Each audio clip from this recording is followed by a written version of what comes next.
Wakil Gubernur Aceh Fadlullah meninjau progres pembangunan pesawat Boeing 737 non-operasional yang ditempatkan di kawasan Asrama Haji Aceh pada Sabtu 31 Januari 2026.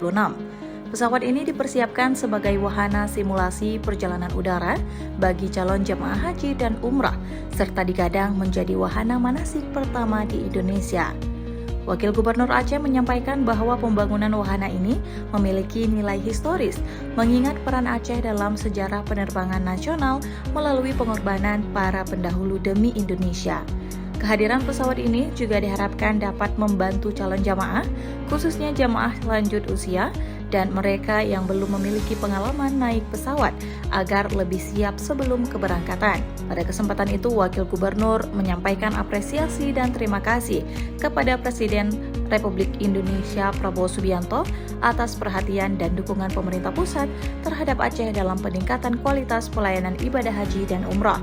Sementara itu, General Manager Garuda Indonesia Wilayah Aceh, Nano Setiawan, menyampaikan bahwa wahana pesawat ini juga akan dimanfaatkan sebagai sarana edukasi jamaah umroh dan ia berharap calon jamaah dapat memanfaatkan fasilitas Asrama Haji Aceh yang kini semakin memadai agar lebih nyaman dan siap sebelum keberangkatan.